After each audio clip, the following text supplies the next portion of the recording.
Um, okay, so listening. So I'll just give you an overview of what listening is and what are the sections that you have in listening. So you have part A, B, and C, just like reading. So part A is the most important and it's the most easiest. So part A, you have altogether 24 questions, and part B, you have 6 questions, and part C, you have 2 long presentations. So why I'm telling you part A is very important and very easy is now your target is to get 400. For those who want to go to a UKPO, but others, your target is 350. So to get a 350, you need at least 30 marks. So from 30, part A consists of 24 marks altogether. And you can just do part A and part B, and part C you don't have to worry about part B and part C then. So in order to get a 400 mark, you need to get 34. So from that, 24 is from part A and the rest is from part B and C. And why I told part A is easy, because part A is important because part A is in part A you get 24 marks, and it's very easy as well comparatively to part B and C, because part B will be a little bit difficult and part C is very challenging. So that is the structure of the paper, and now we will discuss about part A. Give me a minute.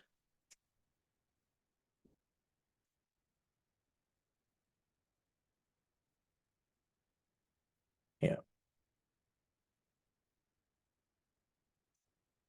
All right.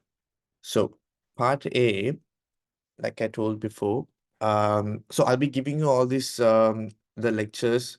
I'll be sharing this with you guys, so you guys can read these at home. So I won't be reading this now, because you can read these at home.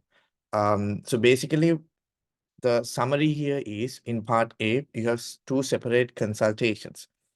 Consultations, as in you will hear a doctor talking to a patient, and from that you'll be asked 12 questions. So you'll be so in the exam you'll have 2 of those consultations. So basically, you know what a consultation is. When you go meet a doctor, the way he's going to ask you questions and how is he taking a history is what you will be heard in the exam. All right. So I will quickly go through this because we have to finish all today, and I will send you the lecture to you guys at home so you can read this thoroughly. Okay, so what is the technique? What is the strategy that we use for part A? So part A will look like this. Okay, this is how a part A paper would look like. I'm going to give you the instructions for this Sorry, test. didn't mean to play that now. So part A looks like this. As you can see on the left-hand side, there is reason for admission, and on the right-hand side, you're asked, so there's a fill in the blanks. And before going on to the strategy, just have a look at it. You can see on the left-hand side, what is the doctor asking the patient. For example, on the left-hand side, the doctor is asking the patient the reason for admission. And then the doctor is taking a medical history. And then the doctor is talking about medication. And on the right-hand side, mostly it's what the patient is talking about. Do you understand? So now, shortness of breath, difficulty walking. Now the patient is going to say that, yes, doctor, I'm so short of breath. I can't walk up the stairs. I can't walk. I can't climb, let's say, a mountain or something like that. So on the right side, you have to listen to the patient in order to fill in the blanks. But on the left hand side, they're giving you a guide in case if you miss certain questions. They're giving you a guide where what the doctor is going to be asking. Okay, so keeping that in mind, and I will go to this slide.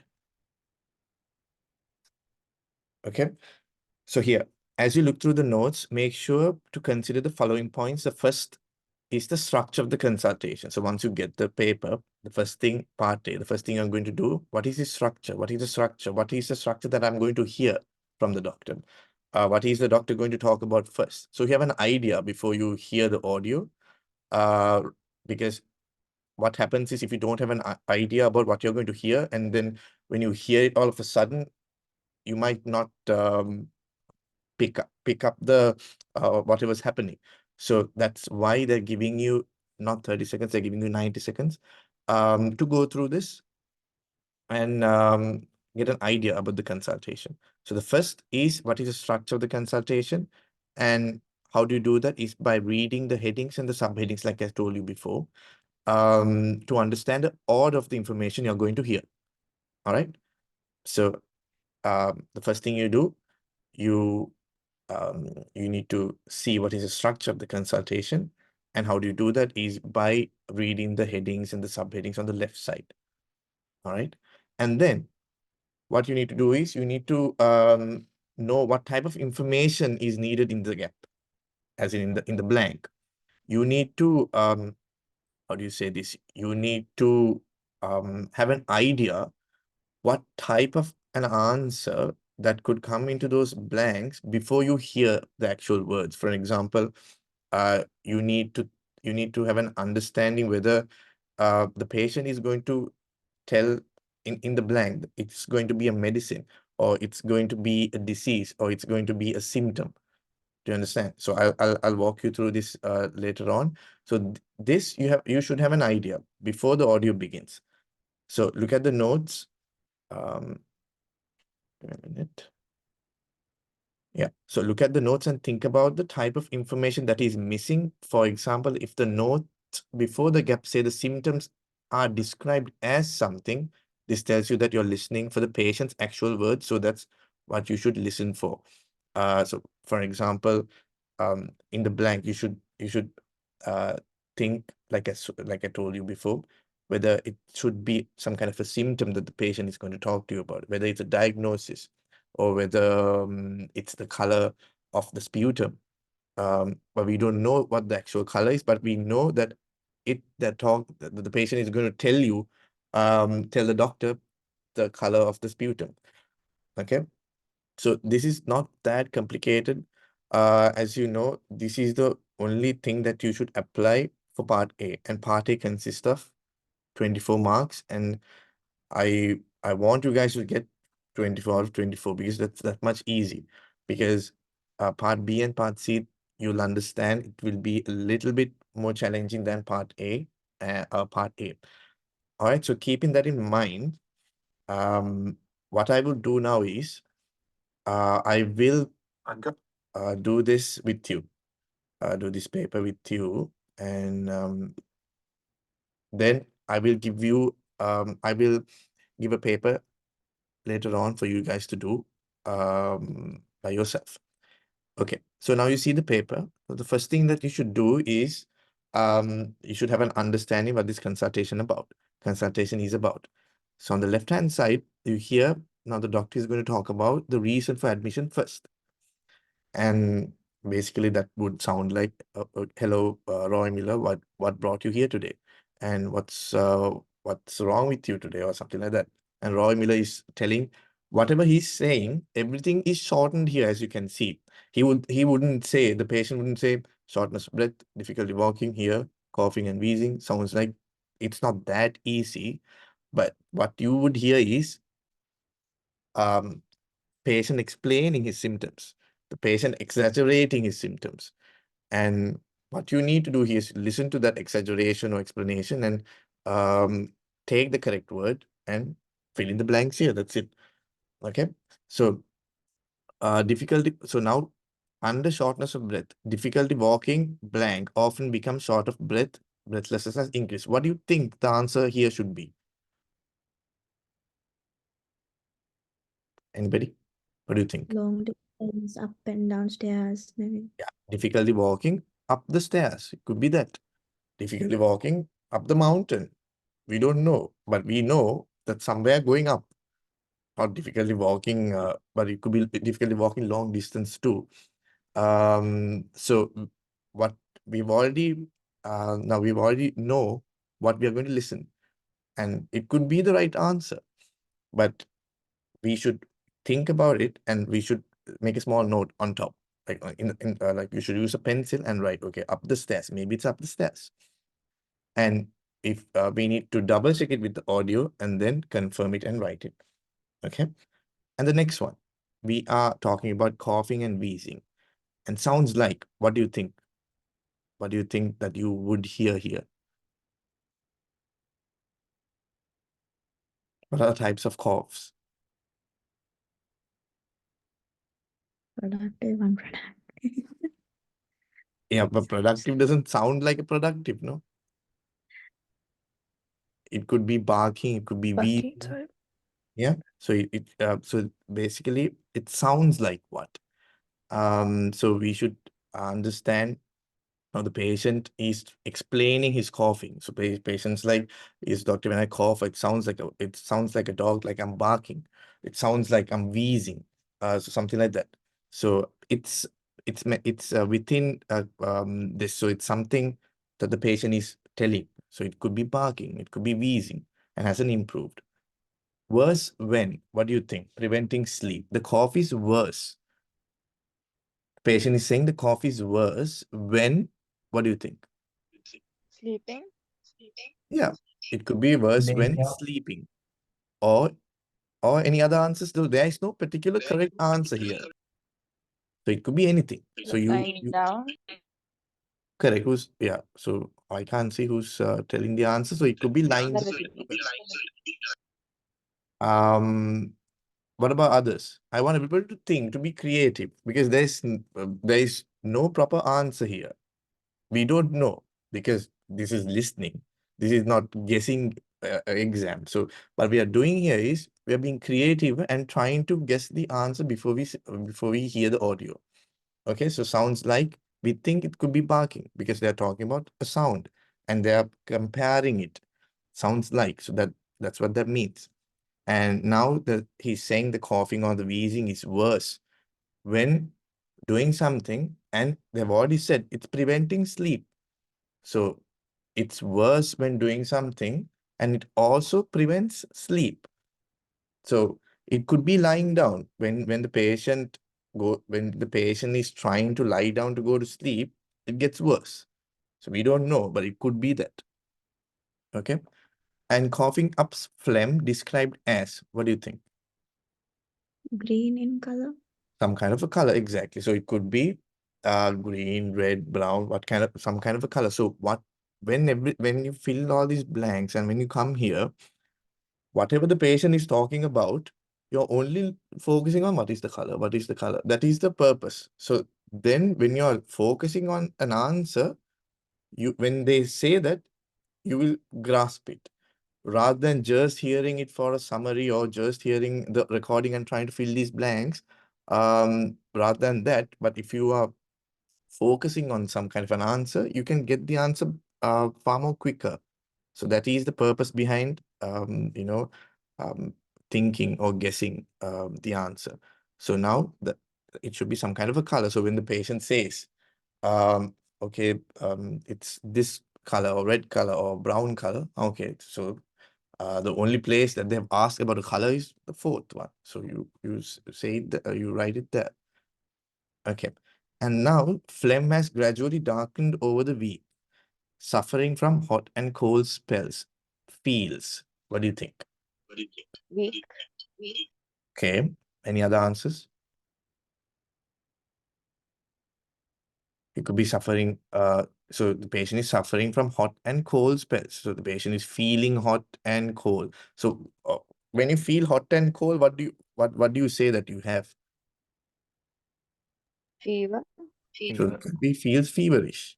Okay, so it could be feels feverish, feels weak, feels less energetic or whatever. So what we need to focus is, what is the patient feeling when he's talking about when he's explaining the doctor that I'm feeling hot at one point, and then I'm feeling cold in the morning or at night. I feel very feverish or I feel very weak. So now you know what the patient is saying, that the patient feels weak or the patient feels feverish. So that is the idea behind it. Okay. So now medical history. So now the doctor is talking about the medical history, and then they're talking about diagnosed with. So what could be the answer here? Some kind of Asthma, pneumonia. some kind of a disease, right?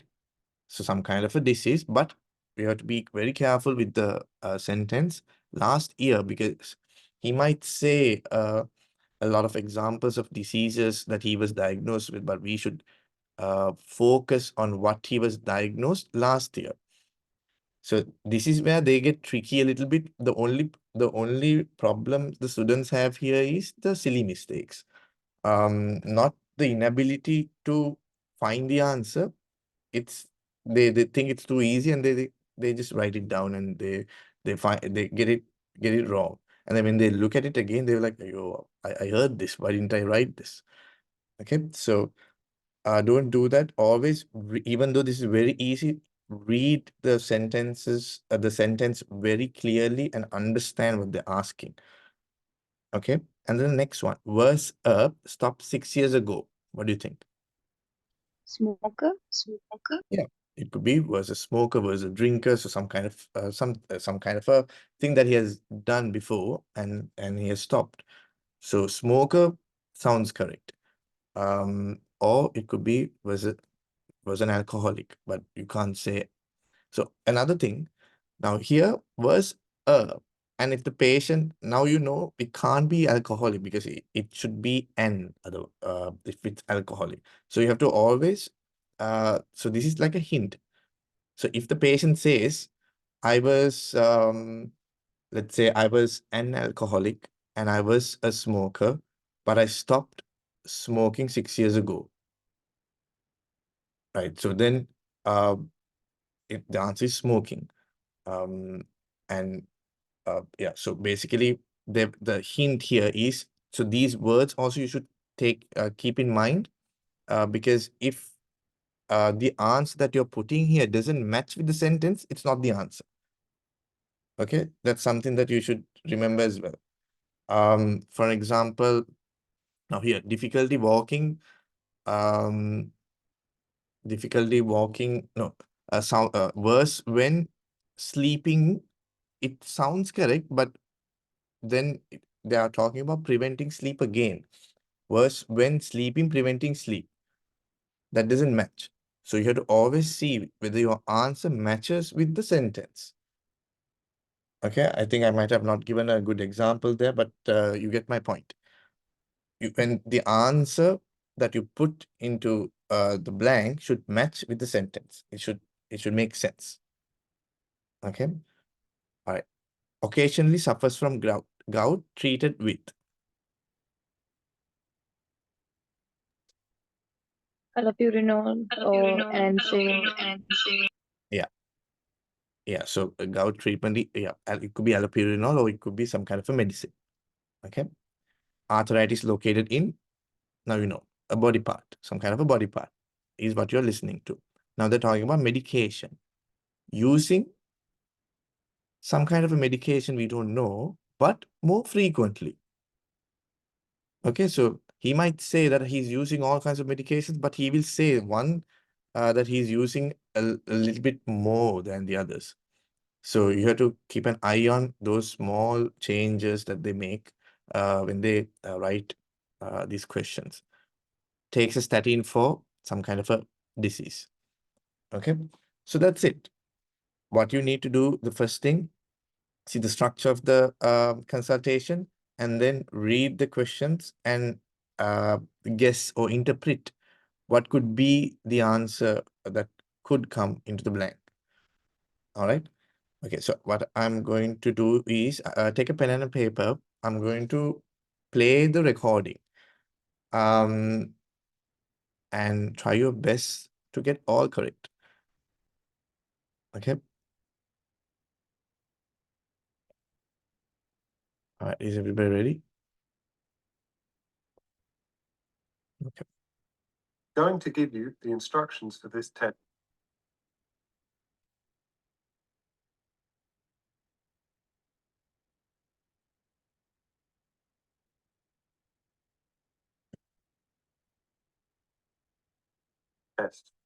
I'll introduce each part of the test and give you time to read the questions.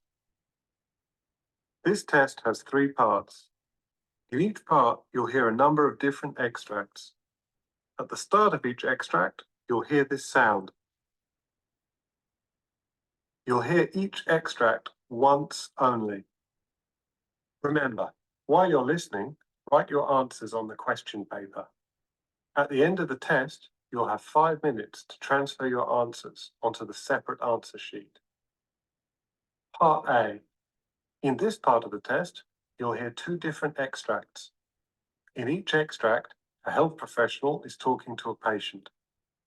For questions 1 to 24, complete the notes with information you hear.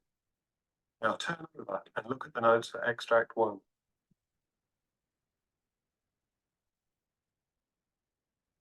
Extract 1, questions 1 to 12. You hear a foundation doctor talking to a recently admitted patient called Roy Miller. For questions 13 to 24, complete the notes with a word or short phrase.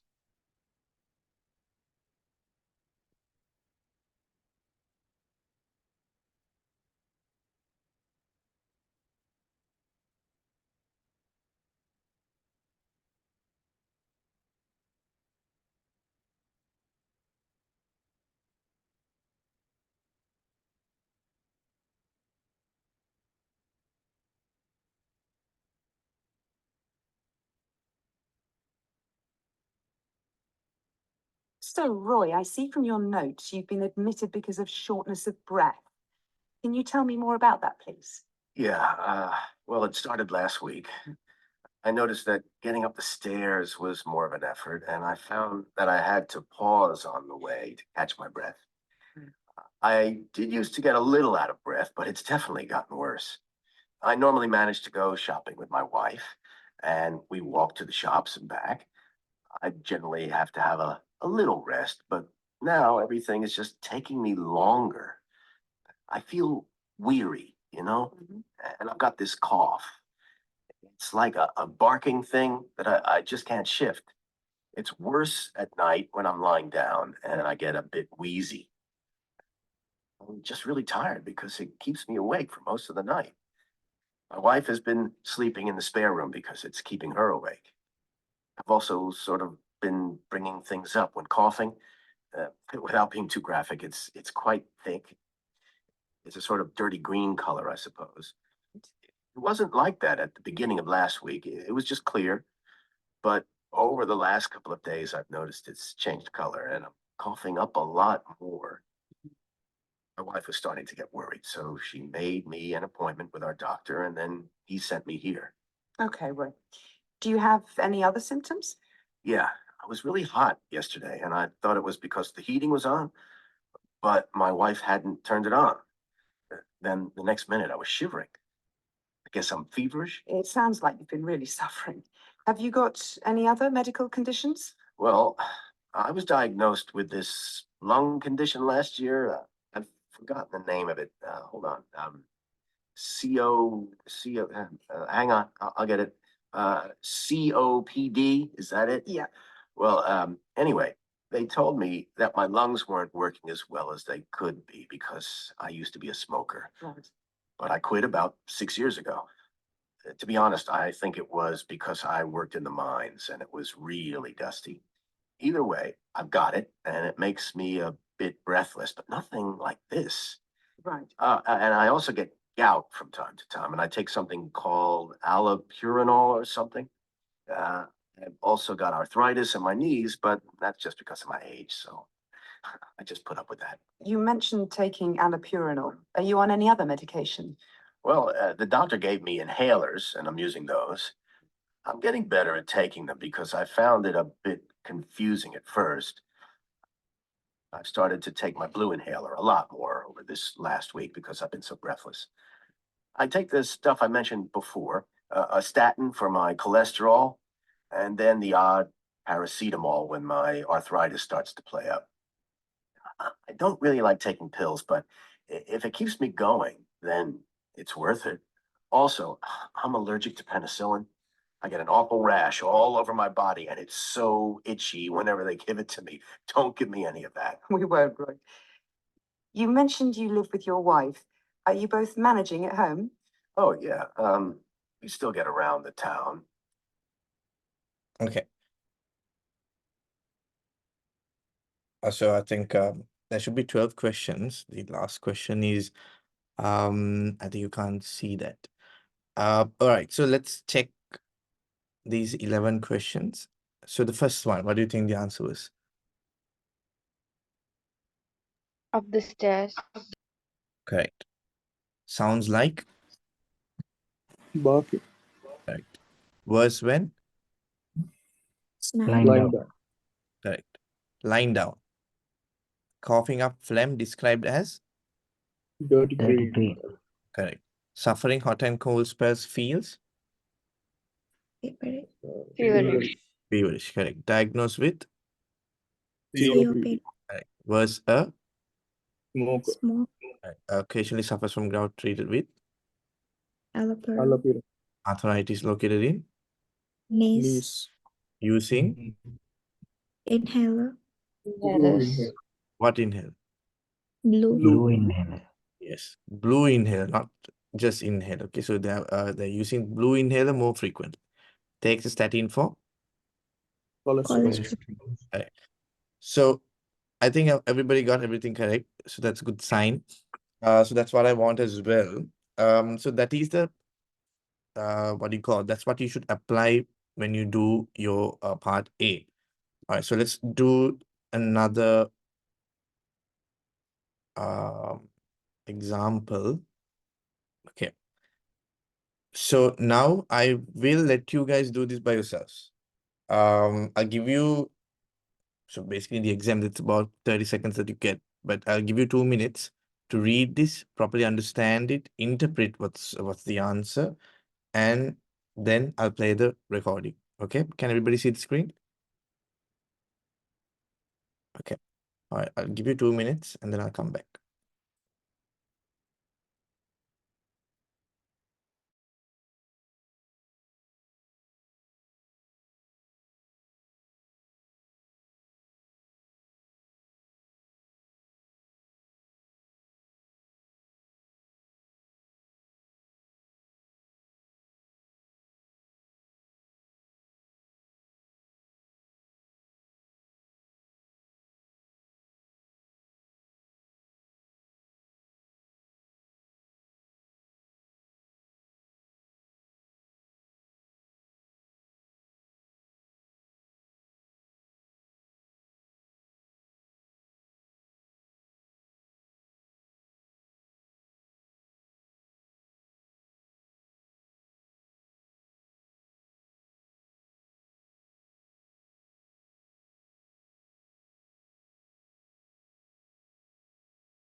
All right. Okay. So we'll start. But the first one. Occupation.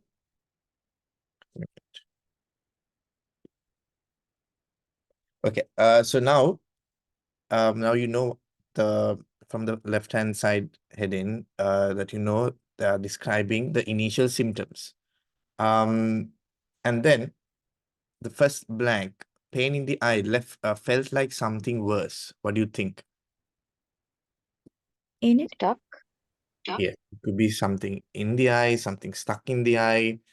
Okay, so that it can be either of the answers. And now the 14th, I was profusely. What do you think? Watery. Yes, it could be probably it is, because now it compares to chopping onions. So what happens when you chop onions is your eye, it waters profusely. All right. And then the 15th, roommate noticed that I was blank Red. to the ER. So what do you think? Red. What are the other answers? Swollen. Yes, it could be swollen, because then because of that, the roommate has taken the person, his friend, to the ER. The pain was severe, unable to. Blink. Unable to? Blink. Unable to blink or close the eye. It could be that. Another initial treatment they're talking about. Performed some kind of a test, right? And GP suggested possibility of some kind of a diagnosis. And because of that, they've given a medication for pain relief, and eye exam has showed some kind of a result. So 20, it could be some kind of a result. And at home, some kind of a medication is being used twice daily, and another medication the person is using less often because he or she finds it unpleasant. And they also take another medication for pain relief. Okay, so that's how fast you should go during the exam. But now, since it's the initial stages, don't worry about the timings. Just get everything correct. All right. Okay, I'm gonna play the audio now, and take a pen and a paper, and we'll start.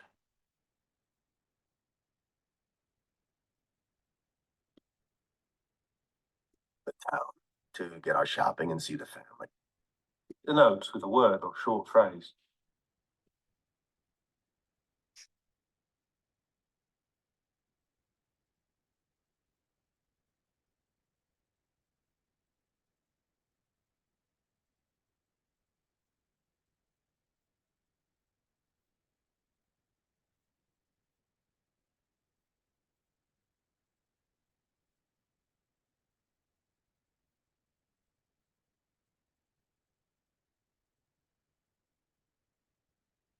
Hi, Marsha Samarina. I'm Dr. Colshaw. I understand that you've been experiencing some issues with your left eye. Yeah, that's right. Okay, are you able to tell me a bit about what's been happening? Yeah, sure. So last Friday was our office party, and so I was out quite late, and I'd had a couple of glasses of wine. Anyway, when I came home, I must have been a bit reckless taking out my contact lenses. I didn't notice anything then, but when I woke up in the morning, I had this pain in my left eye. It felt like there was something stuck in it. Also, I had a headache. I'm not sure if that's because I was straining my eyes.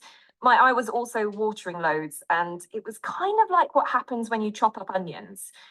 Anyway, I thought I'd just sort of keep blinking, and whatever was in my eye would work its way out. So, well, I did that for a bit. I was getting more and more worried. I went to ask my roommate if she could see anything in my eye, and she said my eye was swollen, and she thought we should go to the hospital and get it checked out. So we went to the ED, and thankfully my roommate was able to get the day off work, so she drove me there. Oh, the pain was also so terrible that I couldn't concentrate. I don't know what I would have done without her help. Okay, so what happened when you went to the hospital? So we waited around at the ED for a bit, and then I was seen by a GP. I told him about the pain and how I thought I had something stuck in my eye. So he opened my eye and tried to see if there was anything in there that shouldn't be. It must have been quite difficult for him to see anything. So he did a fluorescein eye stain test. Then he took me to a dark laboratory room to look into my eyes with one of those microscope things. And when he still couldn't find anything, he seemed to think it could be an infection. And that's when I started panicking. And after that, were you referred to an optometrist? Oh, yes, that's right. They sent me to this department after that, and the optometrist used some numbing eye drops on me. I was incredibly thankful to her for that. My eyes felt better very soon afterwards. And then she looked at my eye, and because I wasn't squinting from the pain anymore, she could see that there was a corneal abrasion. She said that I must have scratched it when I took my contacts out the night before. I see. So can you tell me how you've been treating your eye at home? Yes, she told me not to wear my contact lenses until this follow-up, and she prescribed me a couple of things. I'm using the antibiotic eye drops she gave me. I put those in the mornings and evenings, and the other thing she gave me is really horrible to use. It's a healing ointment, but it feels gross in my eye, so I just use it once a day. Unfortunately, they couldn't give me any of their pain relief to take home. So I've just been taking ibuprofen when it hurts. And how's your eye feeling now? Oh, much better, thanks. It still hurts when there's bright light though, and I wasn't sure if that was normal. The optometrist said it would take quite a while to heal, so I guess I need to hang on a bit longer. Yes, at this point, it will most likely still be recovering. Do you mind if I take a close look at your eye now? If you can just take your glasses off.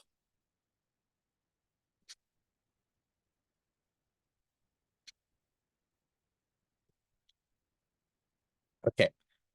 So 13th, what do you think the answer was? Stuck. Stuck. Yes. And I was obviously Watery. watery, correct. Roommate noticed that I was Swollen. Swollen. correct. Pain was severe, unable to Concentrate. correct. Unable to identify cause, performed Fluorescein light. fluorescein eye test. GP suggested possibility of Infection. okay of an infection. Given Numbing eye drop. yes, numbing eye drops, correct. Everybody got that answer, right? Eye exam showed Corneal abrasion. correct. Using twice daily, Antibiotic control. correct. Less often, Healing Healing ointment. Healing ointment. also taking, Ibuprofen. correct. And pain caused by Bright light. okay. Who got everything correct? And yeah, how do you yes, that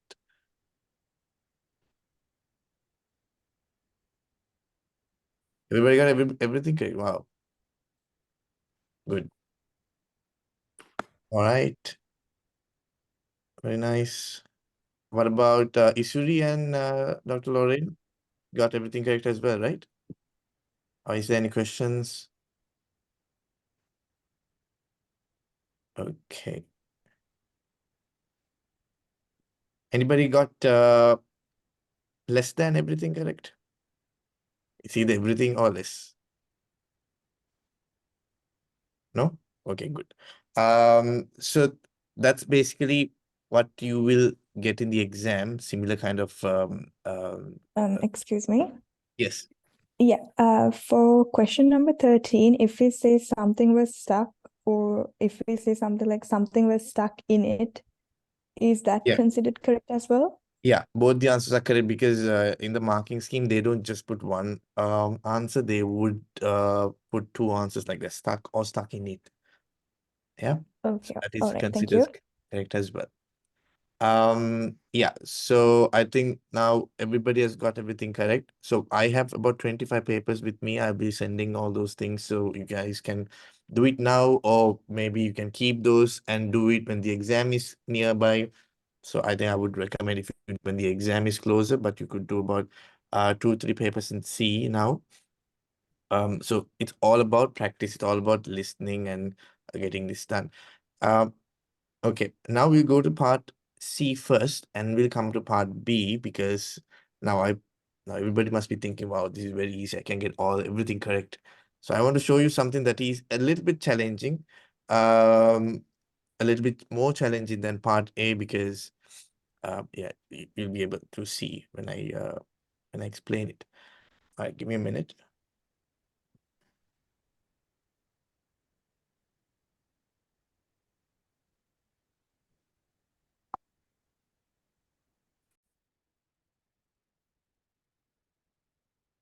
Okay, so listening part C. Okay, so in listening part C, you will hear 2 long recordings now. So these recordings will go for about 4 to 5 minutes each, and you'll be asked questions. So here, why I'm saying it's a little bit challenging is because you need to listen to the audio, read the question, and find the answer while the recording is going. So if you miss one question, you miss everything.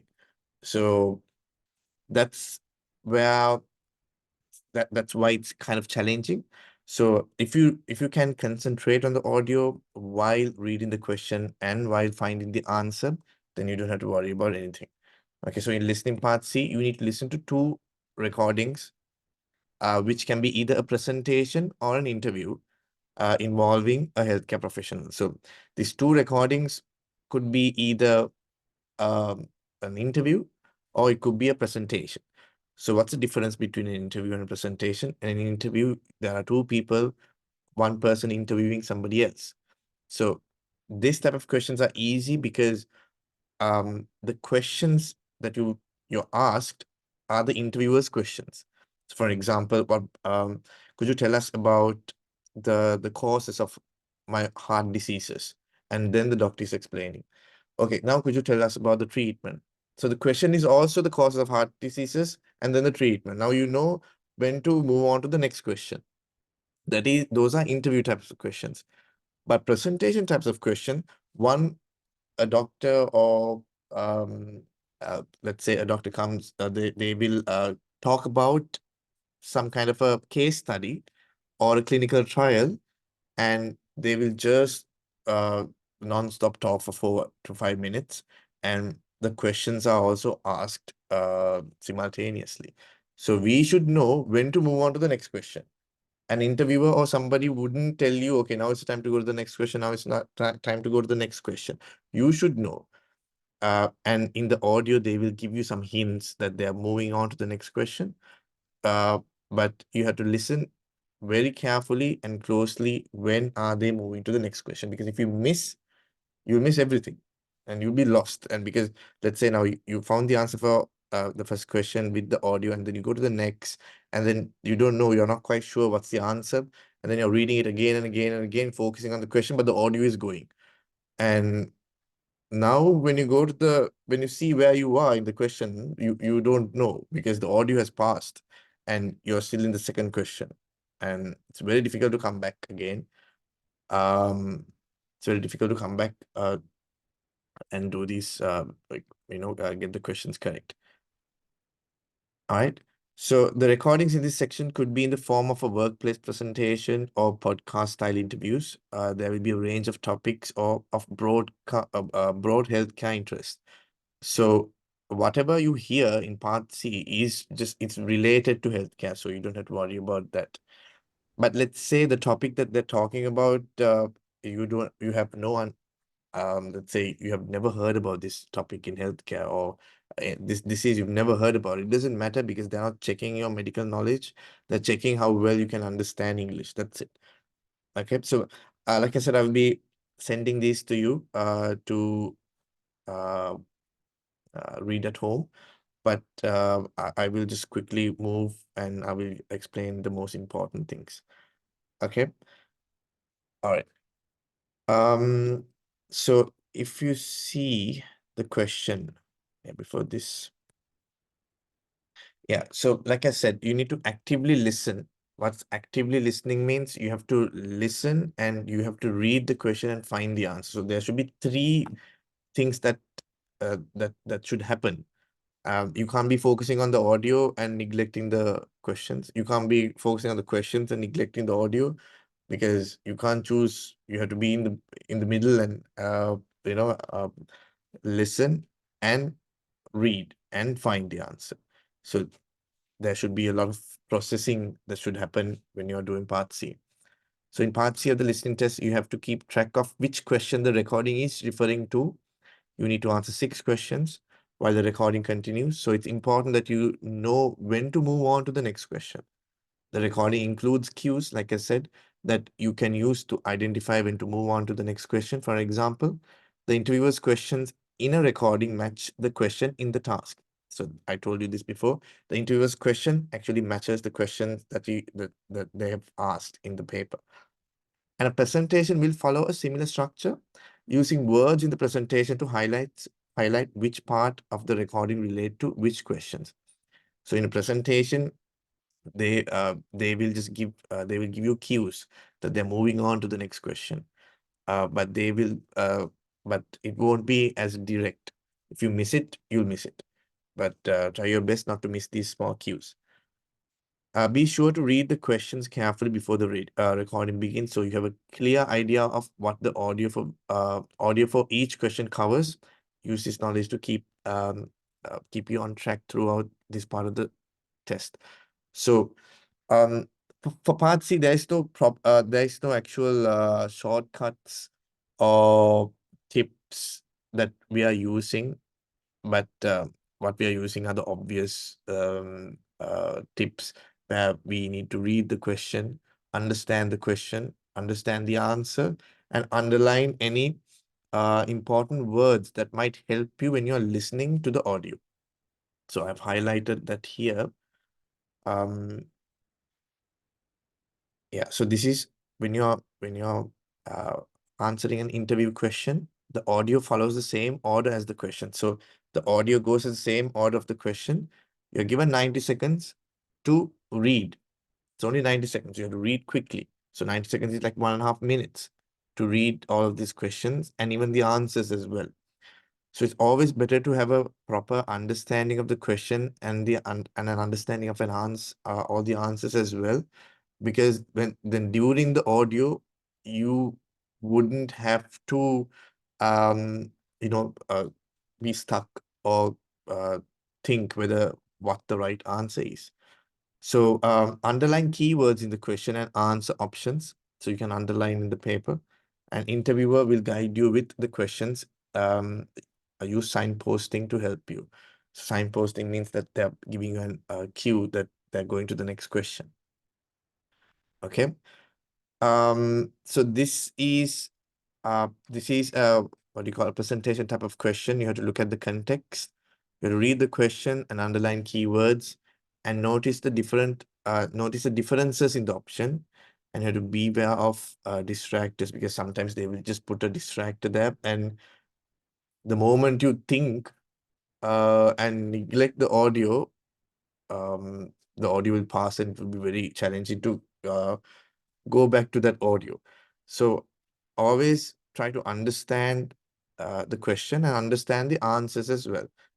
Okay, so it's all about practice. It's not that difficult. So if you can understand English properly, if you can understand similar words, because they might use a lot of similes. The words and the vocabulary used in the question is not what they are using. They are using similar vocabulary, which gives a similar meaning. So for people whose vocabulary is not as broad, will find it a little bit difficult. So how do you expand your vocabulary is by reading and by looking, searching for words and learning new words every day. Okay, so that is what we are going to do in part C in listening. There are 2 types, like I said, presentation and interview type of questions. Interview types of questions are relatively easier than presentations because you're given the question is asked upfront, but presentations, it's one person will be giving a presentation non-stop for 5 minutes. Okay. All right. So I'll give you a small exercise. Is everybody there? I don't see anybody. Everybody's cameras are off. Or are you? Can you turn? Yeah. It's just I'm just looking at myself and talking to myself. Okay.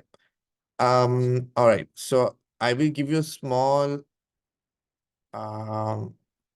example.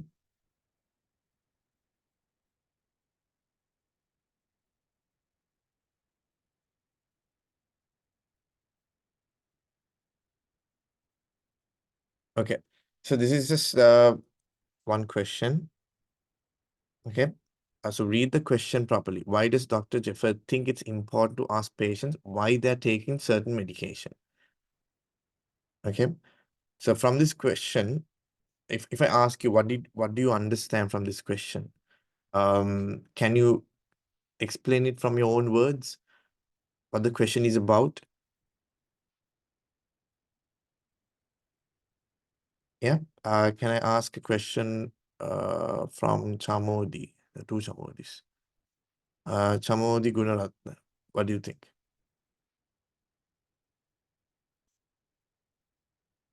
In your own words, explain or tell me what are they trying to ask, or what do you understand from this question?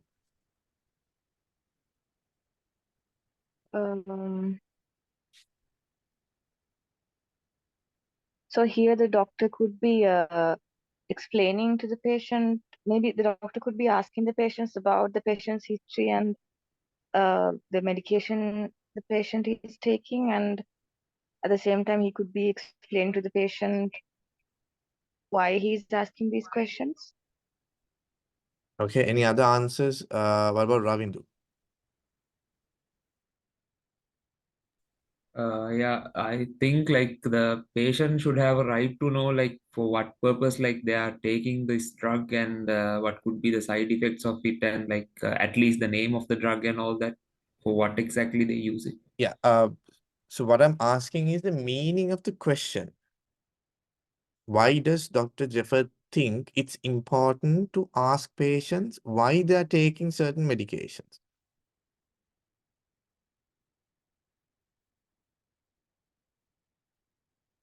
So when you are listening to the audio, then you are listening to Dr. Jeffer's opinion, because the question is asking, why does this doctor think it's important to ask patients why they're taking certain medications?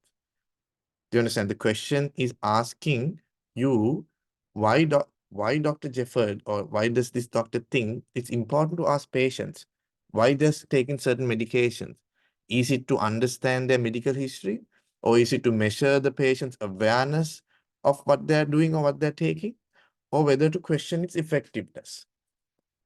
Yeah, that's what I wanted from you. Just the question, just the meaning of the question, nothing complicated, just the meaning of the question. Okay, so here they're asking you why this particular doctor thinks it's important to ask patients why they're taking certain medications. Yeah, so so basically I think you were giving the answer to this question.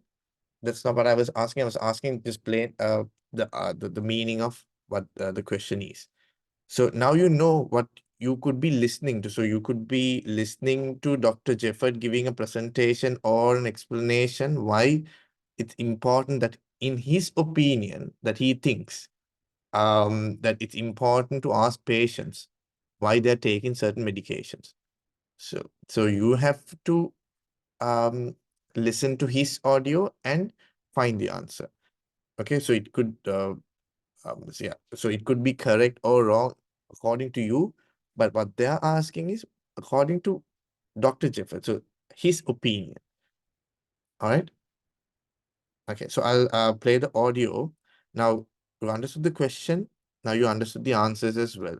Why it is important to ask patients why they're taking certain medication is it to understand their medical history, or is it to is it to measure the patient's awareness of what they're taking, or is it to question its effectiveness?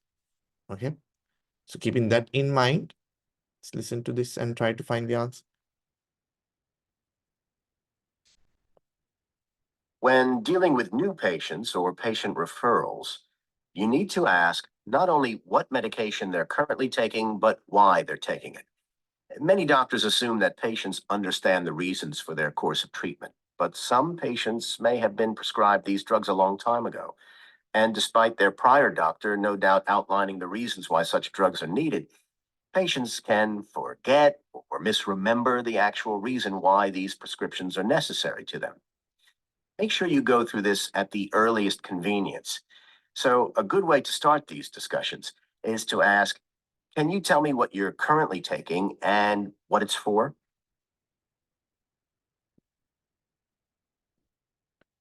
Okay. Is it too fast? What do you think?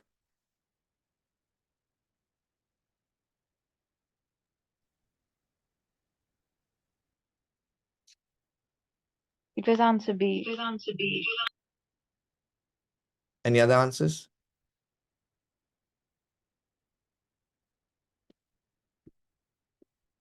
So everybody goes with B. All right. Yeah. Correct. So the answer is B, to measure the patient's awareness, not to question its effectiveness or to understand the medical history. The doctor was saying we need to know whether the patients know what they're actually taking it, why they're taking it. Okay. All right. So let's go to the next.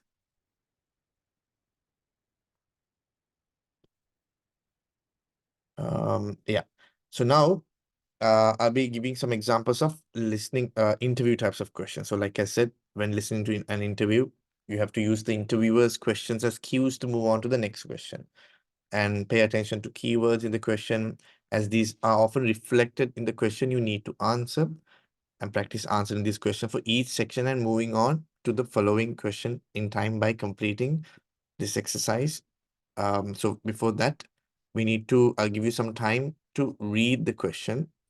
So the first question, Dr. Chen explains that many people believe FIV. So FIV could be a drug in this context, not a drug, a disease.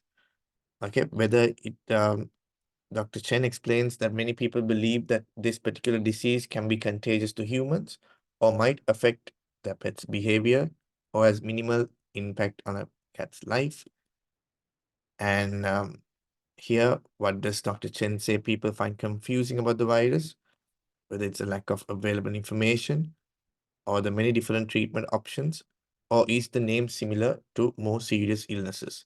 I'm going a little bit fast. Let me know if you want more time to read the question and to understand. And the last question, Dr. Chen advises those who own FIV positive cats to what is he advising? So the important words are advises. Here, confusing about the virus, and many people believe. What does many people believe? That could be an important point. And what's confusing? And what does this doctor advise for people who own FIV positive cats to do? All right. Okay. So let's listen to the audio.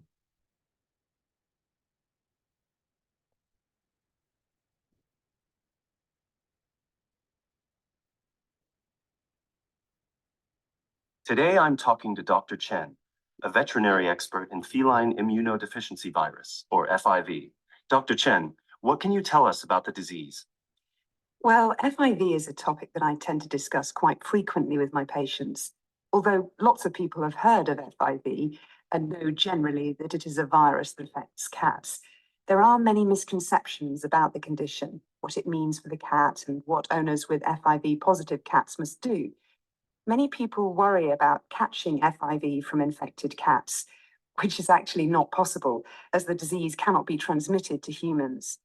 Unfortunately, this belief often prevents people from adopting cats who suffer from FIV, as they're concerned about themselves or their children contracting the virus from the cat. I see. And are there any? See now, now the interviewer is asking the next question. So when the interviewer is asking the next question, the time's up for this question. Now you should go to the next question. Even though you didn't answer this question, you have to go with the interviewer. All right. Any other things that might confuse people about FIV? There certainly are.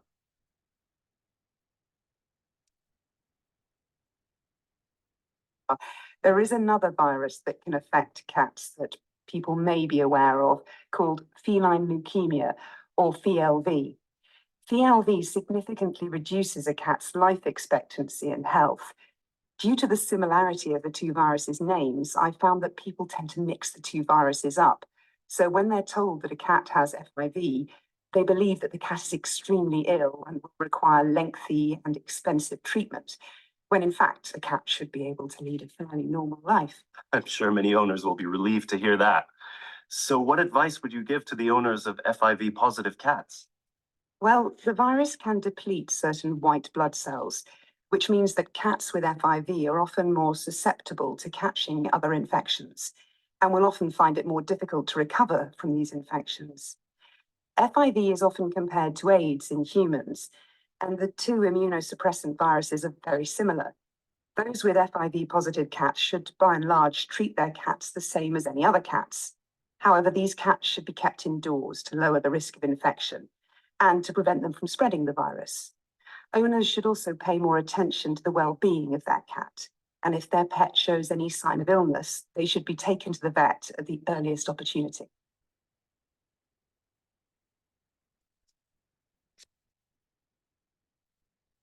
Okay.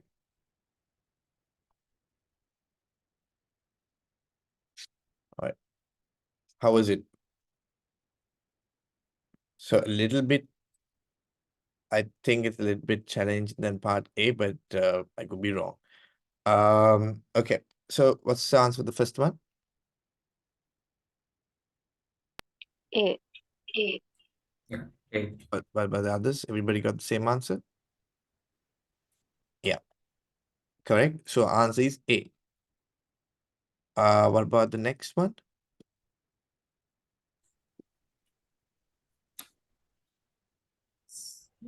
C. C. Yes. So the answer is C. Fourth, B. okay. Any other answers?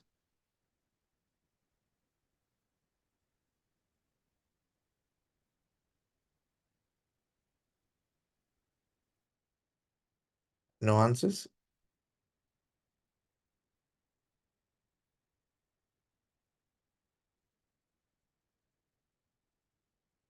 Wait until I tell you the answer. What do you think?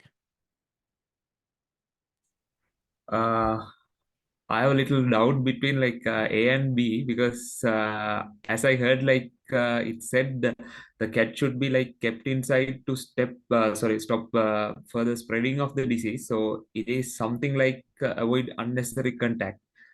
And it said about like the health monitoring of the cat too. So answer B is also an option. Okay. So what I'll do is I'll play the audio again and try to find the answer here.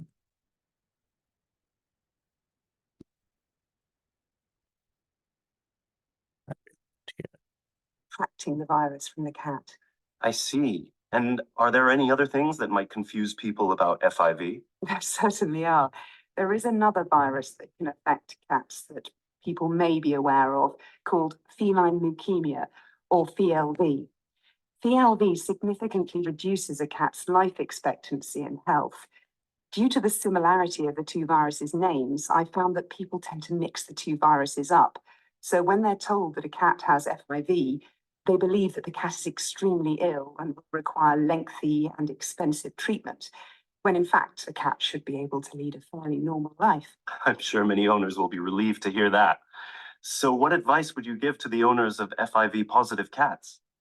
Well, the virus can deplete certain white blood cells, which means that cats with FIV are often more susceptible to catching other infections and will often find it more difficult to recover from these infections. FIV is often compared to AIDS in humans, and the two immunosuppressant viruses are very similar. Those with FIV-positive cats should, by and large, treat their cats the same as any other cats. However, these cats should be kept indoors to lower the risk of infection and to prevent them from spreading the virus. Owners should also pay more attention to the well-being of their cat, and if their pet shows any sign of illness, they should be taken to the vet at the earliest opportunity. Still confused? So I know it's a little bit confusing, but the answer here is B, the owner. So if the doctor said if you see any signs, you have to take the cat to the vet. So basically that implies you have to monitor the pet's health carefully. So the answer here is B. All right. Okay. So now we'll go to the next question. So these things I will send you to send across so you can read all of these and try to understand what about listening to trials. So basically this is the same. Okay. So if I briefly explain this, so a trial would be like a presentation or rather than an interview. Okay, so the example would be, give me a minute. Yeah, so here you'll be listening to a trial. So here it's a recent patient survey that is done by Dr. Abu Mohammed here. And what you hear is Dr. Mohammed talking. All right. So they're asking, why was Dr. Mohammed surprised by the year-long survey on the satisfaction of patients staying in the hospital? Okay, so first of all, you need to understand the question, and then you need to understand the answers. Okay, my computer is a bit stuck. Okay, and the next question, why does Dr. Mohammed suggest the patients in their 20s were more satisfied than the rest of the patients surveyed in the study? Okay, I'm going a little bit fast again. All right. So there are two questions here. First question, why does Dr. Mohammed was surprised? So the keywords here was surprised by the year-long survey on the satisfaction of patients staying in the hospital, whether it was because the happiness of the patients or the severity of patients' conditions or the number of patients got involved. Okay. Everybody understood the question? All right. And then why does Dr. Mohammed suggest patients in their 20s were more satisfied? So the important points here, more satisfied than the rest of the patients. Patients in their 20s were more satisfied. So the important points, if you want to underline is patients in their 20s, why were they more satisfied than the rest of the patients? Because were they being optimistic, or because they spent less time in the hospital, or they showed a greater rate of recovery? So in the question, there are important points that we need to keep in mind. So it's easier for us when we are listening to the audio to catch the answer. Okay. All right, I'll play the audio now.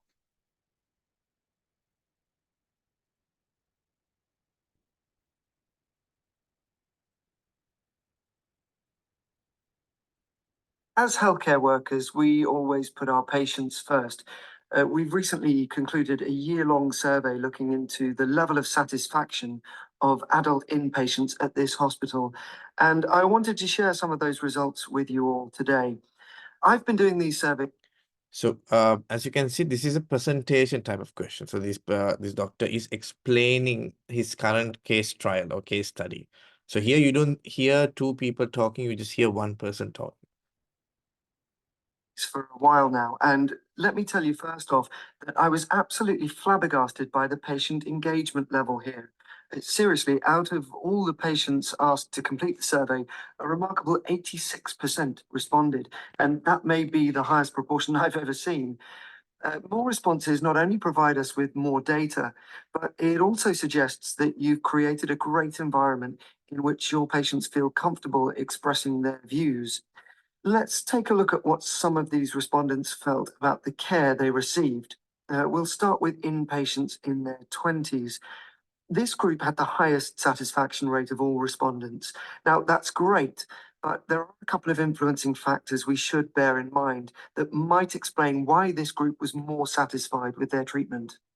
The group of patients in their 20s was also the group with the shortest average inpatient stay. The majority of these patients were discharged after less than a week in hospital.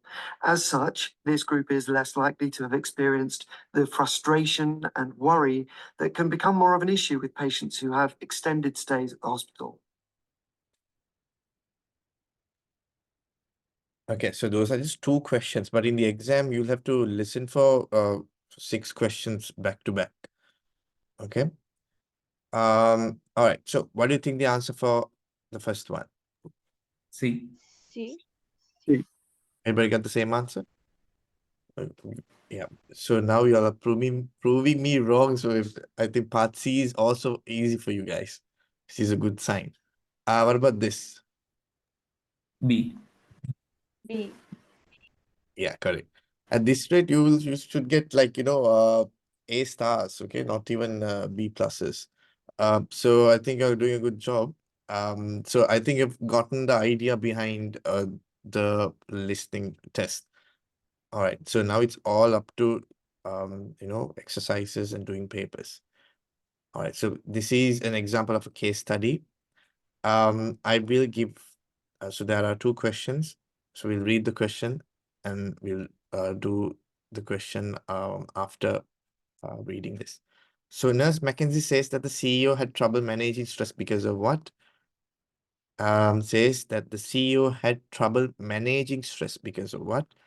Because it was prolonged, because it was causing him to lose hours of sleep, or he was unfamiliar with such situations. Okay. The next question.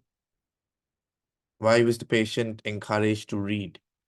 The patient was encouraged to read because it was his hobby, or it was it created a relaxing atmosphere, or he needed to learn about the cause of his issues. All right. Okay. So now let's play the audio now.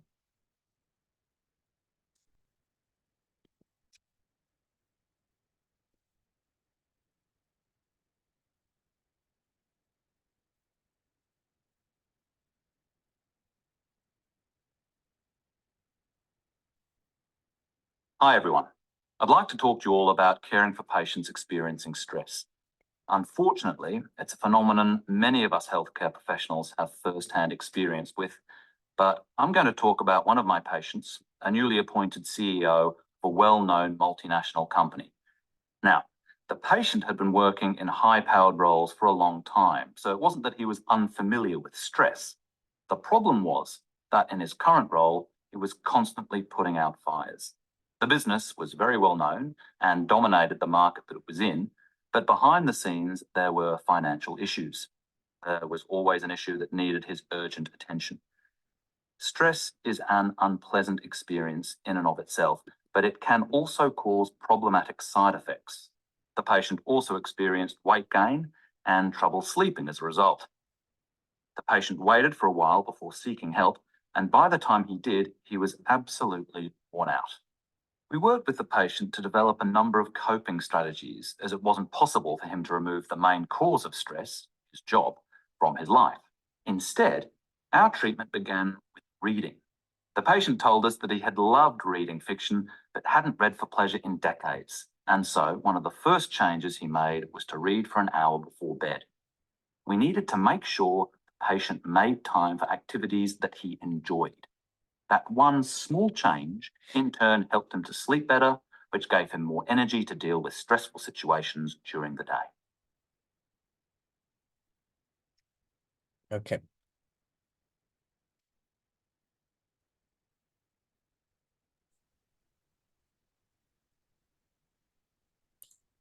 All right. What's the answer to the first one? B. A. A. B. Okay. Now I at least have something to explain. Okay, so who says A? Who says B? Who says C? Who says C. C? C. He was unfamiliar with such situations. Who says B?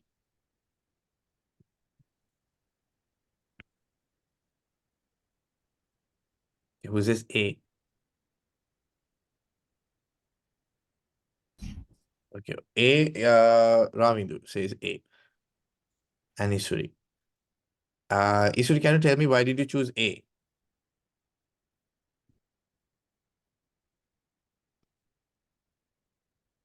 Isuri might be thinking, why did I raise my hand?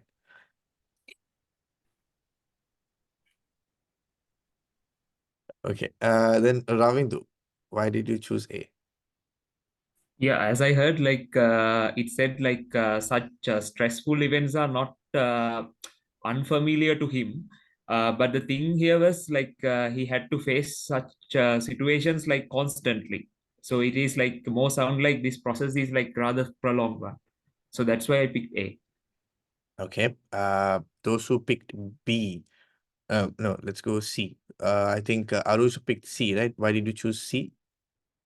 I heard the opposite of what he just said. I heard that he was unfamiliar with the situation, and maybe didn't hear it correctly. Yeah, he said he wasn't unfamiliar with situations. Okay. It's not that Okay. he wasn't unfamiliar. So he was familiar with the situations, but why he had problems managing stress was because he had to constantly put out fires. That means he had to constantly face these kind of stressful situations, and because of that, he had trouble managing it. Because he what this nurse is saying is that he's a CEO. He's not that unfamiliar with such situations. But why he had trouble managing was he had to constantly put out fires. Constantly he needed his attention. Constantly needed his let's say decisions in order to come up with what do you call some kind of decisions or whatever.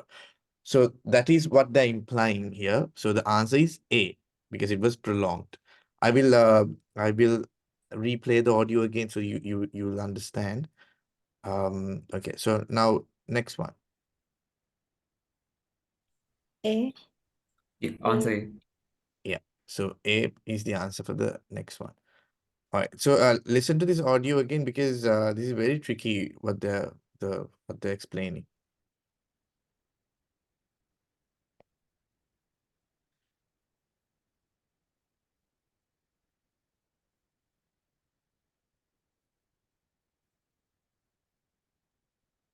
Hi, everyone. I'd like to talk to you all about caring for patients experiencing stress. Unfortunately, it's a phenomenon many of us healthcare professionals have first-hand experience with, but I'm going to talk about one of my patients, a newly appointed CEO of a well-known multinational company. Now, the patient had been working in high-powered roles for a long time, so it wasn't that he was unfamiliar with stress. The problem was that in his current role, he was constantly putting out fires. The business was very well known and dominated the market that it was in, but behind the scenes, there were financial issues. There was always an issue that needed his urgent attention. Stress is an unpleasant experience. Yeah. So as you can see, that's the answer. The answer is A. Now we will quickly go to part B because now part B is not that difficult. If you guys are doing part C like butter like this, I think part B is also nothing.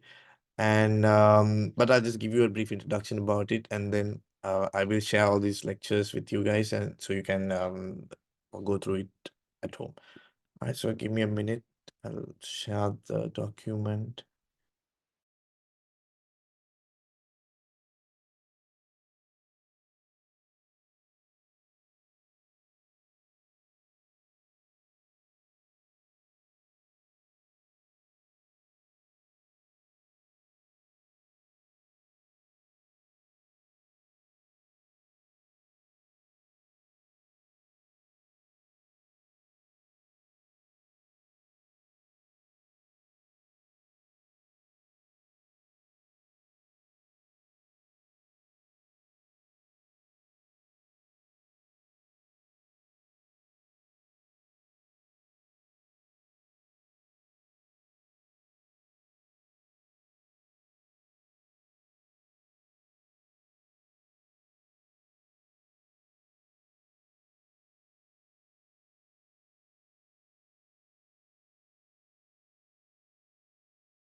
Okay. All right. So I'll just give you a brief introduction about Part B listening. So Part B listening, you will have 6 different short recordings in a healthcare setting, and you'll be given an MCQs. So you have to find the most correct answer. So what are the types of questions that you will get in this part of the test is they'll ask you to ask you to get the summary of the recording. For example, summary of a conversation. So that is the gist of the recording. Or they might ask specific details within the interaction. Or they might ask what's the speaker's purpose, opinion of the speaker, or any actions that we reserve from workplace communication. Okay. So each of the 6 short listening tasks in Part B lasts for about 45 seconds. So these are very short interactions. And you have 15 seconds to look at the question before the recording begins. So you have 15 seconds to read the question, read the answers, and be ready before the question begins. All right. So what kind of questions that you'll be getting are these.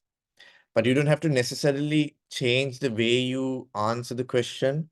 Just know that these are the types of questions that you will get.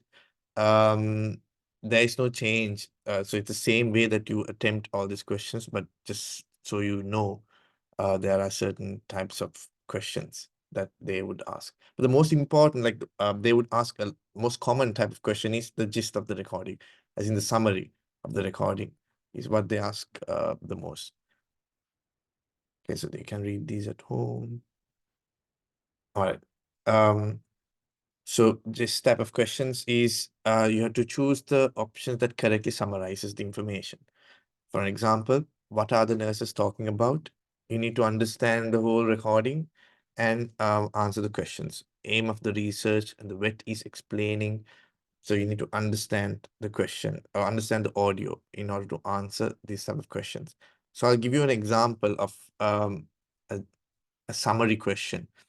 So you have 15 seconds now, but in the exam, I won't count now. So what you're hearing is a dentist discussing what? A booking problem with her receptionist.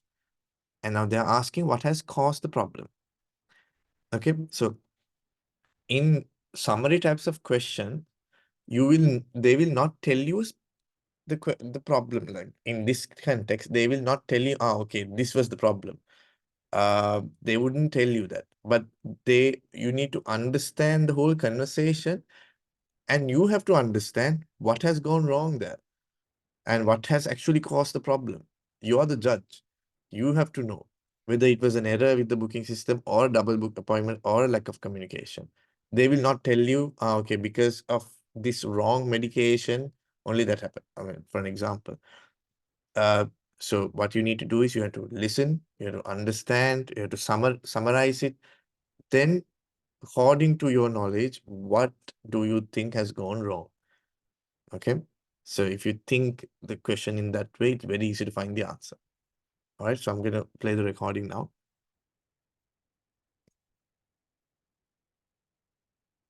You hear a dentist discussing booking problems with her receptionist.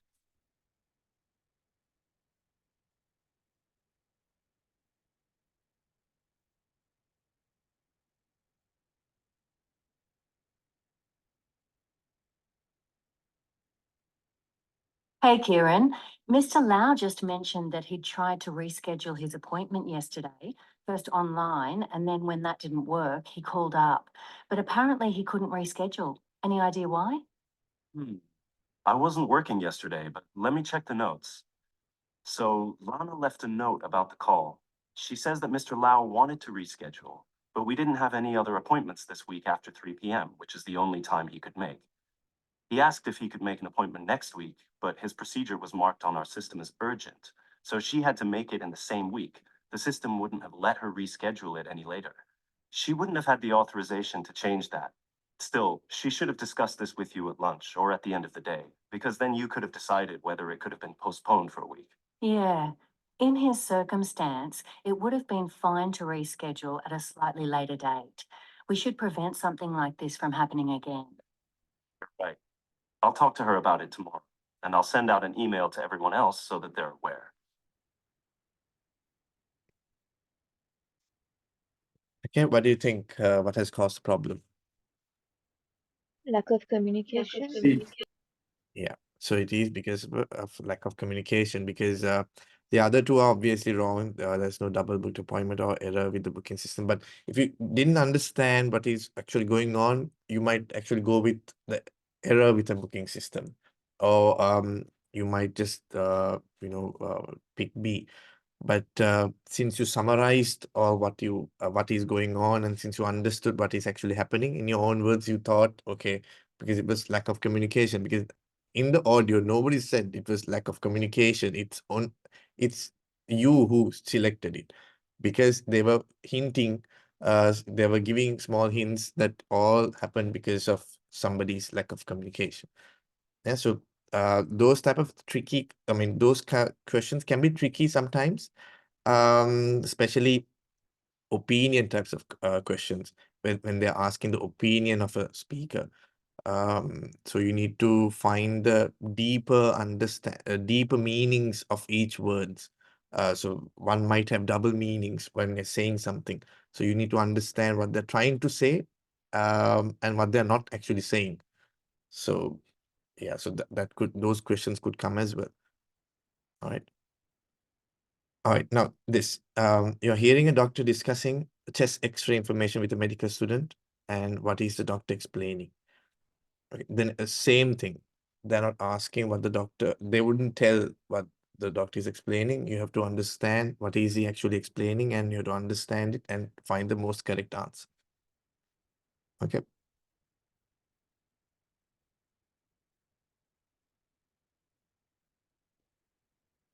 We hear a dentist discussing booking problems with her reception. Could have decided whether it At a slightly later date. We should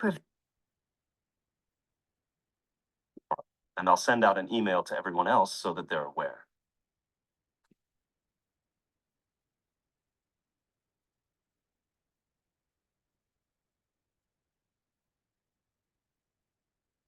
You hear a doctor discussing chest X-ray information with a medical student.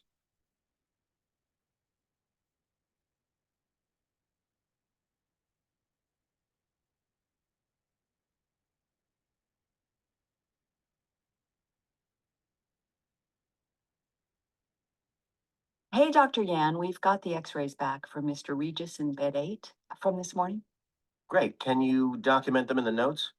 Do you mind showing me how to write the interpretation properly? Of course. Make sure you put the patient details, full name, date of birth, patient number, and home address first. Then put the hospital and ward, date, and time. Make sure your name is on the document too. Include the indication for the x-ray like hemoptysis or dyspnea before documenting your interpretation. Now, I use a simple mnemonic to make sure I don't miss anything. A, B, C, D, E. Airway, trachea, carina, bronchi, and the hilar structures. Breathing, lung fields and pleura. Cardiac, heart size and heart borders. Diaphragm, position, shape, and costophrenic angles. Finally, everything else, the mediastinal contours, bones and tubes or devices. Make sure you document everything clearly using this system in the notes. Okay, what do you think the answer is? B. Everybody got B? Okay, good. So the answer here is B. All right, let's go to the next. So the lecture I'm sending you will have the transcript as well. And there's a button here. When you press it, you can hear the audio and you can look at the transcript with the audio. I don't think that is necessary for you guys, but in case you want it. All right, now, so the next part of type of question is asking a specific part of the recording, detailed type of questions. So detailed type of question ask about a specific part of the recording, but the question may or may not use actual words that you hear in the recording. But don't complicate all of these things. Just listen to the audio, understand the audio, and find the most correct answer from the from the MCQs. Okay. So now here, what you are hearing is an ENT surgeon talking to a colleague about a cochlear implant. So this is an example of detail type of question. Okay. So the detail they're asking is the surgeon is explaining that cochlear implants are what. So the surgeon must be talking about several aspects of things, but we need to focus on that specifically cochlear implants are doing what. The surgeon is explaining that cochlear implants, whether it's transmitting voices more clearly than other noises, or they emit a variety of sounds into the microphone, or they restore hearing in deaf. Okay, so specifically we need to hear what these cochlear implants are doing to the patient. All right.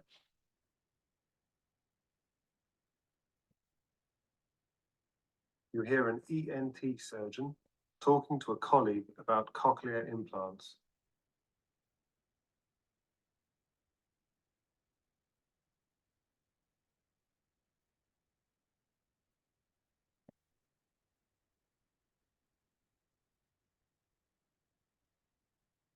We implant an electrode array which looks like several small wires made of a platinum iridium alloy into different regions of the cochlea. These metal wires conduct the electrical impulses generated from the microphone, which picks up sound from the environment and sends the signals to the electrode array through a transmitter. There's also a speech processor between the two that filters more important sounds so that the patient can hear people talking rather than other sounds. Right, okay. So does this restore hearing to normal levels? No. With the current technology, we're giving deaf people a good representation of sounds from the environment and help to understand speech. After surgery, patients undergo therapy to relearn the sense of hearing. Not everyone benefits from the device to the same extent.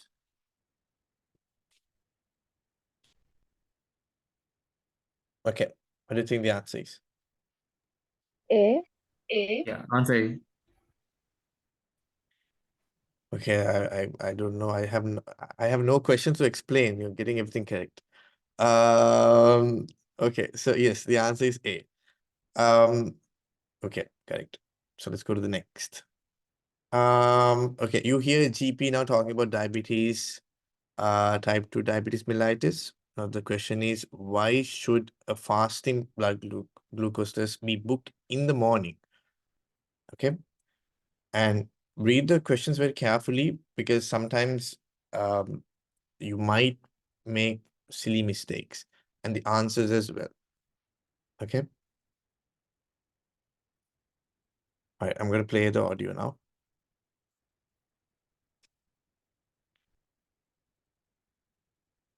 You hear an ENT surgeon talking to a colleague about cochlear implants.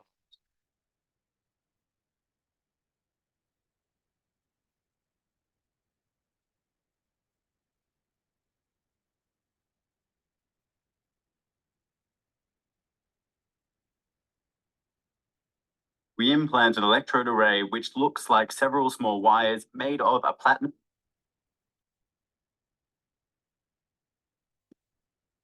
Hear a GP talk about type 2 diabetes mellitus.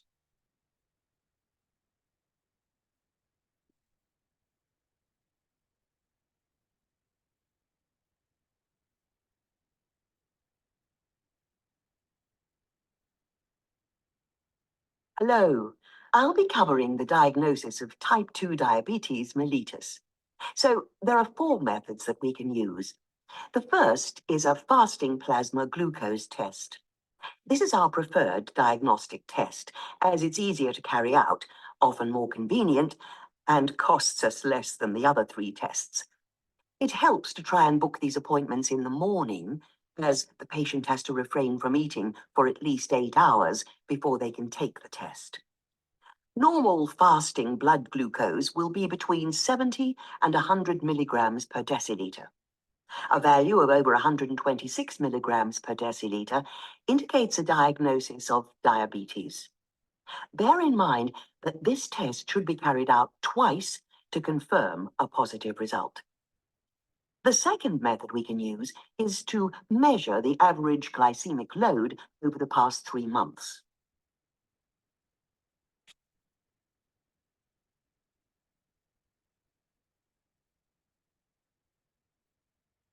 Okay, what do you think the answer is? A. C. Who C. says A? I said A. Who says C? Who says B?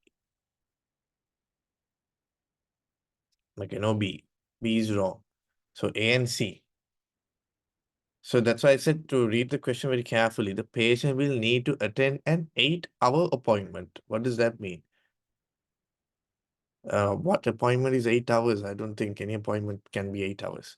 So the patient will need to attend an 8-hour appointment. QM, you have to go for an appointment which is what 8 hours, and the sentence itself is wrong. So that then the answer C becomes correct.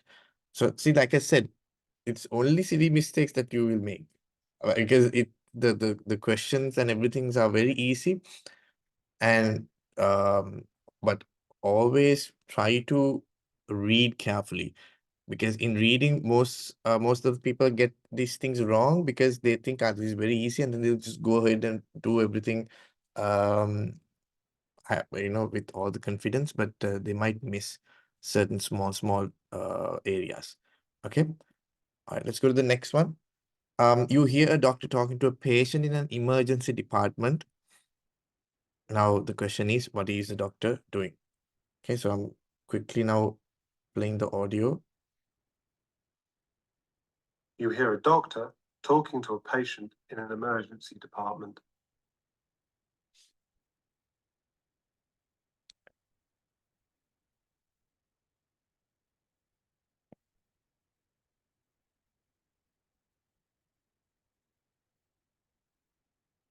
Hello again. I'm Dr. Oliveira. I think we met earlier at the beginning of my shift. How are you doing now, Mrs. James? I don't really know what's going on. I'm just hoping to find out what's wrong with me. Okay, Mrs. James, I understand, and thank you for waiting. They've run the tests, and they think you've got a condition called pseudomembranous colitis. It's a long way of saying you've got an inflamed colon. You've been waiting so long here in A&E because you're going to need a side room because of the infection risk. Oh dear. Okay, thank you for telling me. How long will it be till I get a room? And is it serious? Well, at the moment, Mrs. James, we're operating on a one-in, one-out basis, but I do think that a side room will free up in the next few hours. The outlook is very good in most cases. We're going to give you antibiotics and fluids, but there is a small risk of the infection returning in the future.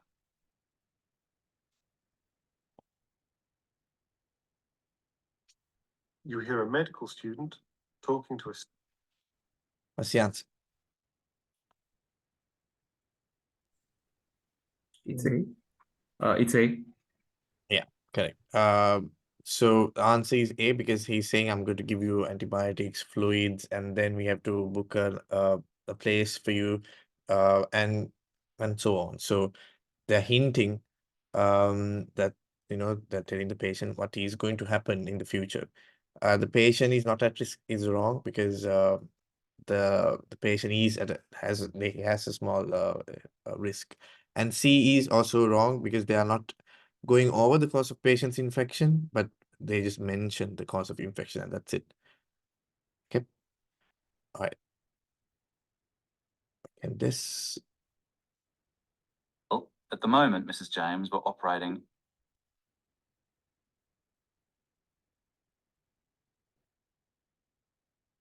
You hear a medical student talking to a senior resident about assessing a patient.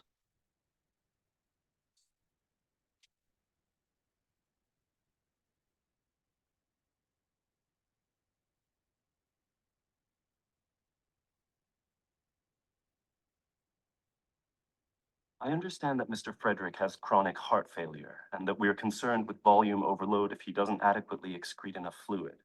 But how do we determine his volume status and whether or not he needs diuretic medications? That is a good question. So there are several ways we can assess volume status. First, we can perform a physical examination on the patient. What would we be looking for?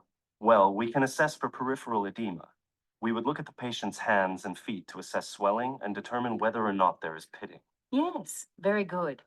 We can also assess for jugular venous pressure. This is most easily done by having the patient lay at a 45-degree incline and then observing his external jugular vein. The filling level of the jugular vein should be less than 3 centimetres above the sternal angle.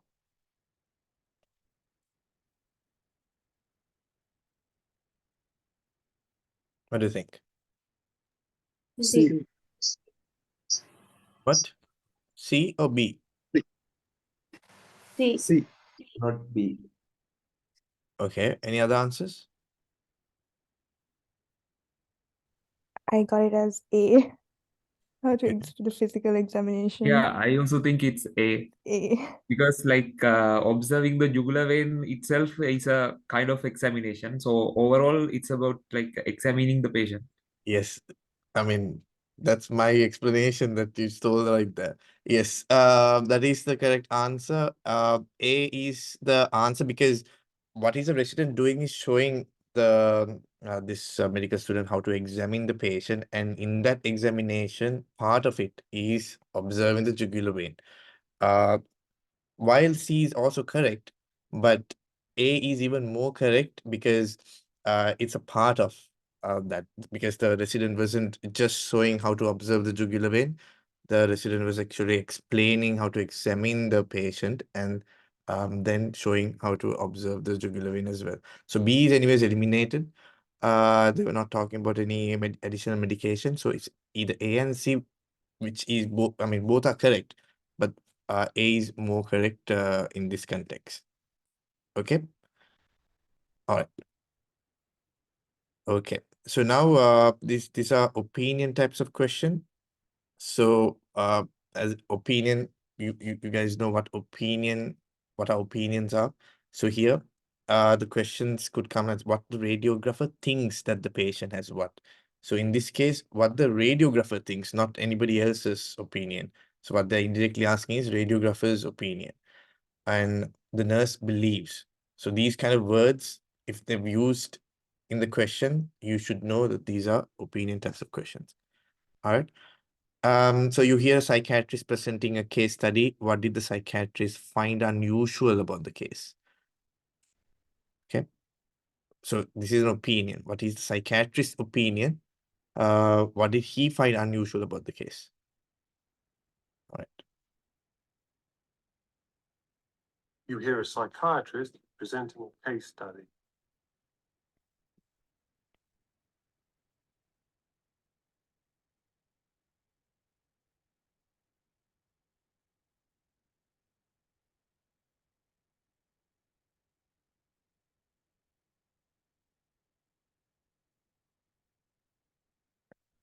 Good morning, everyone. I would like to speak about a curious case that I was involved in last year. The patient was a young man who reported continued visual disturbances. What made this case so interesting were the changes he described to his visual field. Objects began to get larger and smaller as he looked at them. His father's face slowly morphed into that of a stranger, and he would see trails of light zigzagging across his field of view. These are uncommon for visual hallucinations. They are unlikely characteristics of a primary psychotic disorder, but they are akin to a psychoactive substance-induced hallucination. However, his urine drug screen was negative for any substances, and he reported that his last use of any hallucinogen was 3 months ago. We have found several case reports of hallucinogen persisting perception disorder, HPPD, and believe that this patient matches the criteria for such a diagnosis.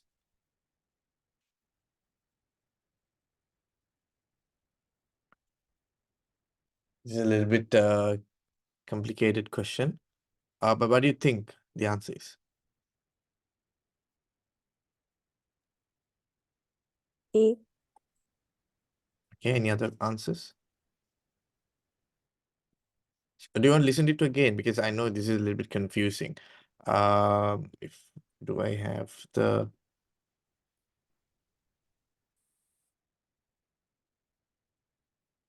I don't have the transcript.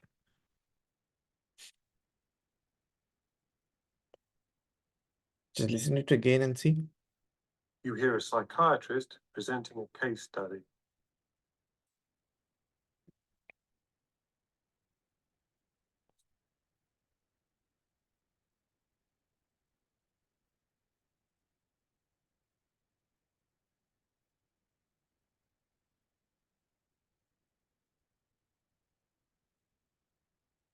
Good morning, everyone. I would like to speak about a curious case that I was involved in last year. The patient was a young man who reported continued visual disturbances. What made this case so interesting were the changes he described to his visual field. Objects began to get larger and smaller as he looked at them. His father's face slowly morphed into that of a stranger, and he would see trails of light zigzagging across his field of view. These are uncommon visual hallucinations. They are unlikely characteristics of a primary psychotic disorder, but they are akin to a psychoactive substance-induced hallucination. However, his urine drug screen was negative for any substances, and he reported that his last use of any hallucinogen was 3 months ago. We have found several case reports of hallucinogen persisting perception disorder, HPPD, and believe that this patient matches the criteria for such a diagnosis.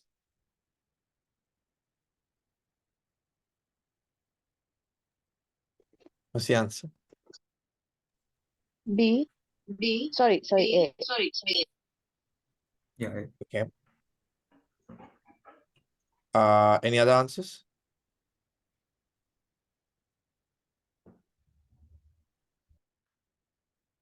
I'll say A. At last I've got something to explain now.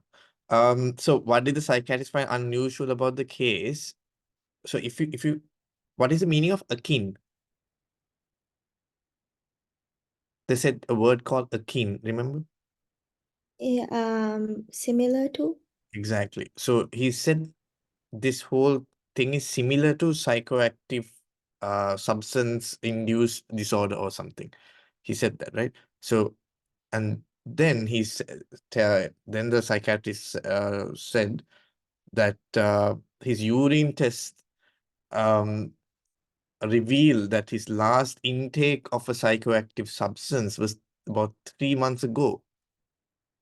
So the symptoms suggest that a different cause is not true because it's similar to psychoactive disorder, but he's saying, however, urine check karata passe, there is no recent intake of any psychoactive drugs, which gives us an understanding, which gives us a small hint where the effects were experienced long after the cause. Do you understand? So the symptoms suggested a different cause is it's wrong because they say it's akin, similar to this particular diagnosis, but the effects which were all this hallucinating, he was experiencing that long after the cause. What's the cause? Psychoactive substance. So the second 3 months ago he has taken psychoactive substance, and after 3 months he's hallucinating. Yeah. So that's what the psychiatrists find unusual. So this is his opinion. So he is giving small hints to explain his point of view. But most of the people, they choose A because sometimes they don't understand or doesn't get the word akin to this particular disease. So I'll be sending this lecture to you, so at home you can listen to this again and again and again. Yeah, so let's almost time's up. So basically that's what you need to do.